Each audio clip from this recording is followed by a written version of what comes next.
Bem-vindos a mais um vídeo. Hoje nós vamos conversar sobre Viagens aos Confins do Comunismo, do Theodore Dalrymple, que é um pseudônimo para o Dr. Anthony Daniels. Ele é um médico psiquiatra inglês e ele escreveu vários livros falando sobre a degradação da sociedade principalmente contemporânea. Ele é um conservador. Eu já li alguns livros dele e tudo que eu leio dele eu amo, assim. E eu concordo muito com vários posicionamentos dele, então eu tenho vários livros dele na estante. Infelizmente a maioria eu li há um bom tempo, então não tem vídeo, não tem resenha em lugar nenhum, enfim. Mas eu acho que todos eles merecem releitura e merecem aparecer por aqui a algum momento. Já, inclusive, mencionei O Poder de Mimados, que é um livro que eu recomendo para quem quer começar a ler os livros do Dr. Anthony Daniels. Então, esse livro aqui é mais um diário de viagens do autor. Não recomendaria começar por ele e nem lê-lo sem ter nenhum panorama histórico do tema que ele trata aqui. Porque aqui basicamente o que aconteceu com a Segunda Guerra Mundial e a vitória da União Soviética, a União Soviética vai passar a financiar revoluções em vários países e muitos países se tornaram também comunistas na época, como Cuba, Vietnã, Albânia, Romênia, vários países inclusive citados aqui. Um adendo importante que eu já aviso, esse livro foi a leitura do Clube de Livros de Não Ficção da Isa Livros pelo Mundo. Então tudo que eu explicar aqui de conhecimento mais histórico, mais geopolítico, se deve a ela, porque foi graças à aula dela que eu estou aqui compartilhando essa experiência com vocês. Eu tenho um pouco de conhecimento sobre alguns dos países citados, mas vários eu nem, assim, saberia dizer como aconteceu. Enfim, eu tô aqui consultando as minhas anotações da aula dela. Então, eu recomendo que vocês sigam o conteúdo dela, estudem pelo conteúdo dela. Tem muito conteúdo gratuito incrível também. O clube é pago, mas vale muito a pena. Ela sempre faz uma aula de contextualização histórica, depois ela comenta os livros, e é um grupo de leitura mesmo, é bem interessante. Uma explicação dela, que eu já deixo aqui também para não ter nenhum tipo de problema, é que a gente chama de país comunista o país em que o partido dominante, o partido em que o governante está no poder, se autodenomina comunista. Então, quando a gente vai falar que a Coreia do Norte é comunista, a gente não está querendo dizer que atingiu o comunismo, afinal, o comunismo é o produto final do socialismo. O socialismo é, então, a tomada do governo pelo proletariado, e o comunismo seria um estado ideal em que não houvesse mais Estado, não seria mais necessário Estado, porque todas as pessoas viveriam em comunhão de esforços, em comunhão de produtos, enfim, para então não ser mais necessário nenhum poder coercitivo. Como a gente sabe, nenhum país atingiu isso e provavelmente nunca vai atingir, isso já é uma opinião pessoal, enfim. Mas por isso que esse livro se chama Viagens aos Confins do Comunismo, não tem nada de errado com isso. Bom, esse livro é dividido em países. O que aconteceu foi que a União Soviética caiu lá para meados dos anos 90, e depois dessa queda, o Theodore Dalrymple vai visitar alguns países em que ainda há um partido comunista no poder, em que ainda existe esse regime instituído. Esses países são Albânia, Coreia do Norte, Romênia, Vietnã e Cuba. E aí eu vou trazer alguns destaques que eu fiz de cada parte desse livro. Como eu disse, é um livro todo de relato de viagem, então ele vai explicar em que hotel ele ficou, as pessoas que ele interagiu, como que era o local, enfim, é bem interessante. É uma forma de conhecer esses países pelos olhos do Dalrymple, que é um escritor incrível, ele é bem sarcástico, ele vai fazer descrições muito boas. E o primeiro país que ele vai citar, então, é a Albânia. O ditador que tomou o poder na Albânia é o Enver Hoxha. Ele era stalinista e ateísta, então esses foram os principais pontos que ele implantou no país comunista dele. Ele acabou com a religião e ele tinha um socialismo muito nacionalista, que era o socialismo adotado pelo Stalin. Então a gente vê aqui fronteiras fechadas, um país extremamente fechado para culturas estrangeiras, enfim, e também a perseguição muito grande contra pessoas religiosas, pessoas que professem a sua religião. E é sempre muito interessante notar que nesses países em que há essa grande perseguição à religião, seja qual for a religião, a gente observa que o que acontece é que geralmente o ditador se eleva ao status de Deus. E aí acaba que esse ditador, que vai dizer que Deus não precisa existir, não existe necessidade de religião no país dele, ele vai se sentir Deus e as pessoas do país vão tratá-lo como Deus. Esse país é tão isolado que quando o Stalin faleceu, eles vão cortar relações com a União Soviética, porque aí a União Soviética ficou muito ocidentalizada, ficou muito capitalista para eles. Um trecho aqui que eu grifei e gostaria de comentar com vocês sobre a Albânia é que quando ele vai contar, ele estava conversando com estudantes albaneses, comentando sobre a situação, enfim, ele vai falar: eles nos contaram sobre as privações materiais da vida albanesa, sobre os apartamentos lotados, sobre as cozinhas e banheiros compartilhados, sobre o encanamento ruim e a depredação universal, sobre os dias de trabalho voluntário nos finais de semana. O guia, escrito por Bill Bland, secretário da Sociedade Anglo-Albanesa, diz sobre os 436 quilômetros de trilhos da Albânia. Todas as linhas foram construídas por jovens voluntários com supervisão profissional. Sobre o racionamento de comida, que no inverno com frequência inclui farinha fibrosa de proveniência irreconhecível, sobre a ração de carne, 1 kg por família por semana, que é essencialmente cartilagem e osso, sobre a ausência de açúcar e de outros produtos, que em outros lugares são considerados normais há séculos, e sobre a luta sem fim por uma parca subsistência que deixa todo mundo entre a fome e a saciedade. No entanto, eles disseram que tudo isso talvez fosse suportável, se não fosse por duas coisas: saber que essencialmente nada vai mudar, e as mentiras triunfalistas que todos devem não apenas ver e ouvir, mas decorar e repetir. Então esse é um país agrário, um país infelizmente muito pobre, e essas duas coisas me chamaram bastante a atenção, tanto a perseguição religiosa que acabou elevando o Enver Hoxha a esse status de Deus do país, quanto também essa pobreza extrema e a falta de comida, enfim, que isso é comum a todos os regimes socialistas, né? O segundo capítulo é sobre a Coreia do Norte, e aí eu vim um pouco atrasada no Clube da Isa, porque o livro anterior do clube deles foi O Nada a Invejar, Vidas Comuns na Coreia do Norte, da Barbara Demick. Esse livro acabou de chegar aqui em casa por presente do Gilvan. Muito obrigada, Gilvan. Já vou considerar esse meu primeiro presente de aniversário por aqui, que falta um mês, né? Eu também tô muito ansiosa pra ler esse livro aqui.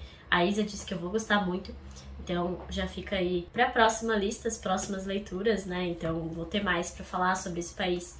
Mas teve uma coisa que me chamou muita atenção no capítulo da Coreia do Norte que eu queria comentar um pouco. E aí se recomenda muito também os vídeos do Estevam pelo Mundo, que ele faz viagens e faz vlogs de viagem. Ele foi pra Coreia do Norte, mostrou isso e deu pra ver que isso é real mesmo.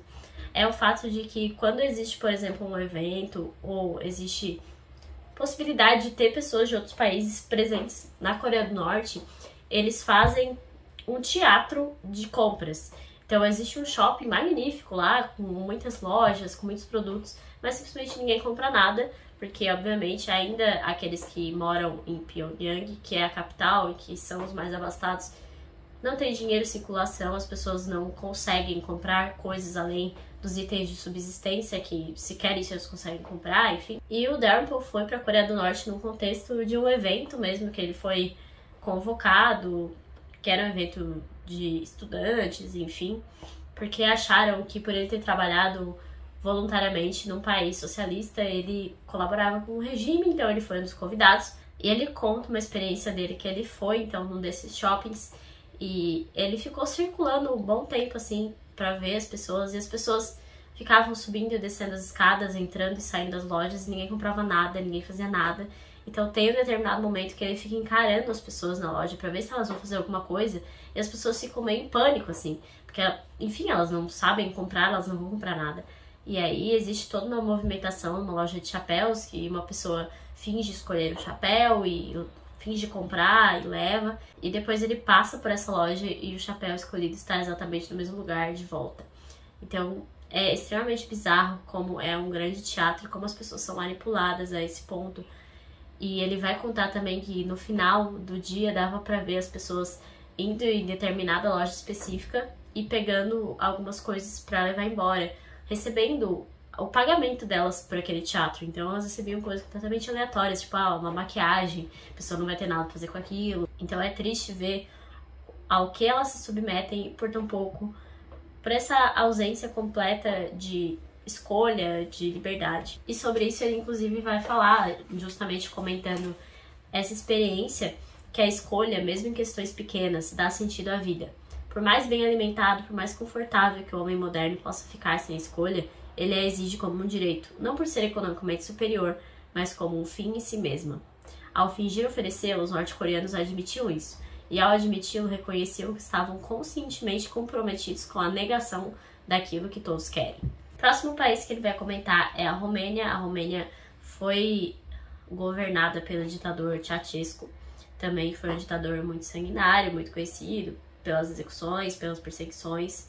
Ele focou muito em revolução cultural. Uma das coisas que ele mais focou no país foi o número da população, assim. Então ele fez leis obrigando pessoas a terem determinado número de filhos, esse negócio bem bizarro. Então vai falar aqui que o ditador decretou que não havia romenos bastante, que era dever patriótico de toda mulher ter pelo menos 5 filhos. Os homens sem filhos de mais de 25 anos eram obrigados a pagar um imposto especial. Além disso, os nascimentos só eram registrados até 6 meses depois. Este era um método administrativo de manter a taxa de mortalidade infantil sob controle. A Isa até mandou um documentário que nem cheguei a ver, porque muita gente já reclamou que era bem pesado, que tratava justamente sobre os filhos da Romênia, as crianças que viviam em bueiros, crianças morando na rua, passando fome, por conta dessa escala demográfica que o ditador obrigou o país a fazer. E claro, não tinha educação, não tinha saúde, não tinha nada para essas crianças, porque o país era pobre também, não tinha dinheiro. Então essas crianças foram abandonadas e é um problema que a Romênia enfrenta até hoje por conta das ações desse ditador. E aqui o Derpo vai inclusive dizer que enquanto ele estava escrevendo o livro, depois de ele voltar da viagem, o Ceausescu foi executado publicamente, assim, uma coisa bem televisiva, tem no YouTube, ele e a esposa sendo executados, e a população em festa, enfim. E ele até pensou em modificar a forma que escreveu o capítulo, mas ele deixou do jeito que estava, porque é a realidade que ele tinha vislumbrado naquele momento, né? Então, parecia não haver esperança para o país e depois acaba acontecendo essa execução. O próximo país é o Vietnã. A Isa explicou pra gente que houve a guerra do Vietnã, enfim, toda aquela interferência dos Estados Unidos com uma repercussão muito negativa. E basicamente o Vietnã é conhecido por ser um país que a população quis o socialismo. Porém, a gente também ouviu a explicação de que no Vietnã, diferente de países como a Coreia do Norte, existem zonas de comércio, tal qual na China. Então existe uma abertura econômica, tem produtos circulando, é mais aberto. Então no Vietnã já é diferente, a aura é diferente também. E ele vai aqui comentar: as visões de Saigon, que era uma cidade lá, não me deprimiam como a grandiosidade de concreto frígida e estéril de Pyongyang. Você não vai ver em Pyongyang sinais de pobreza como em outras cidades da Ásia, disse-me orgulhoso um simpatizante da Coreia do Norte antes de minha ida até lá. Ele não mencionou que eu também não veria sinais de vida. Já em Saigon, apesar de toda a miséria, havia atividade, movimento, riso, discussão. Porque isso também é uma coisa que se vê muito em países assim. Por exemplo, na Coreia do Norte, as ruas são assim enormes, são bem largas. E tem inclusive uma cena muito famosa de uma mulher que faz o serviço de trânsito ali, de parar e atravessar, que ela fica trabalhando aqui o tempo todo pra ninguém, porque não existem carros, não existem pessoas na rua. Então é uma atmosfera muito limpa. É realmente uma coisa muito distópica, higienista. Porque ele comenta também, eu fui num templo, fui num museu, tava tudo quieto, dava pra contemplar tudo. E é engraçado como a gente vê algo ruim, assim, a gente vai em determinado local turístico, tem um monte de gente, tem barulho, tem bagunça, tem comida, tem gente vendendo coisas, e vê isso como algo ruim, mas o Derpo vai dizer que isso é a vida humana, né? Isso é a sociedade, isso é viver em sociedade. Quando isso não existe, significa que as pessoas não estão indo lá, ou as pessoas não têm dinheiro para ir, ou as pessoas são proibidas de ir. Então é interessante também ter esse panorama diferente de coisas que a gente tem no cotidiano, que para nós são tão normais, e ao mesmo tempo em países ditatoriais como esses é impossível de ter. O último país então que ele vai visitar aqui no livro é Cuba, um dos nossos vizinhos aqui da América, do continente americano, né? Cuba tinha uma dependência econômica muito grande e era governada por um ditador também, o Fulgêncio Batista, quando aconteceu a Revolução em 1959, que Fidel vai alcançar o poder. E aí o que acontece é a quebra completa de relações com os Estados Unidos e a dependência, ao invés de ser dos Estados Unidos, se torna da União Soviética.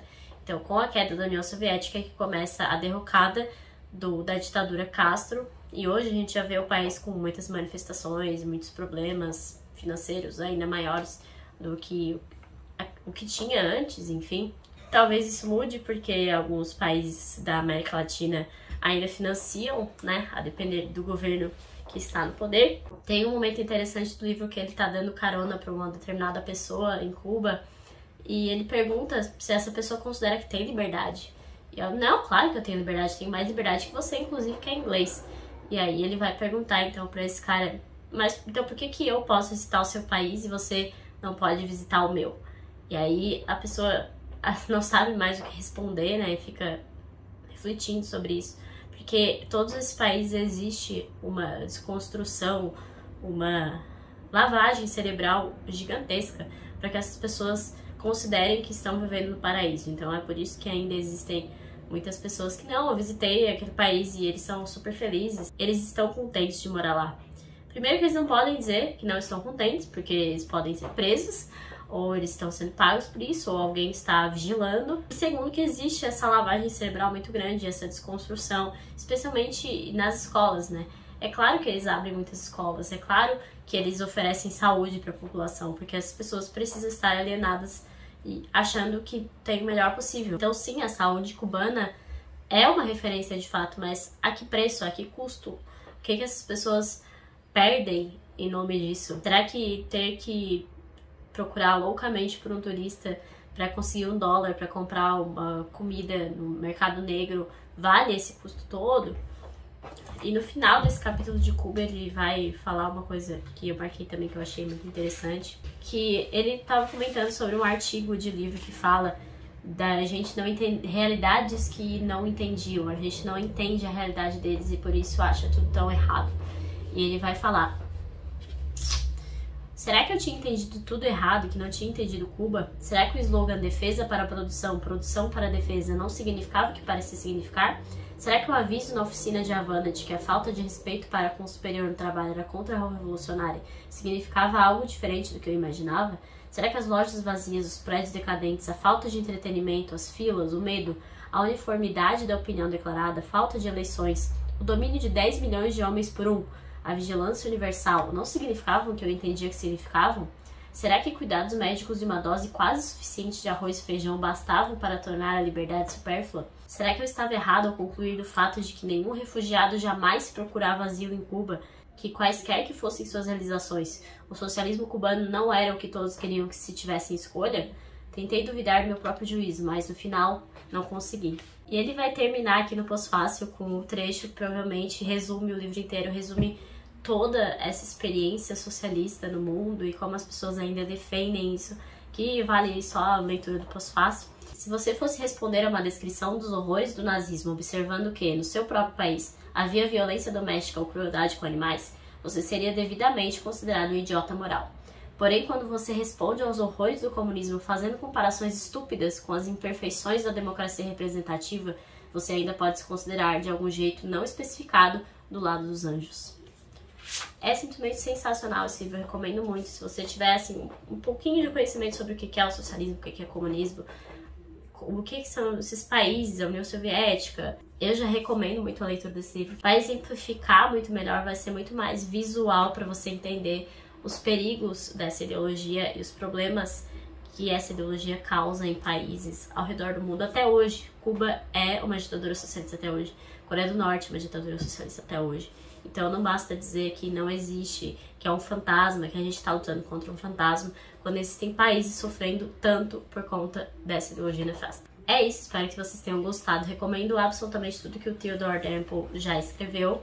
Não deixe de curtir, de deixar seu comentário, deixar sua opinião. E se inscrever também no canal, que me ajuda muito. E até a próxima!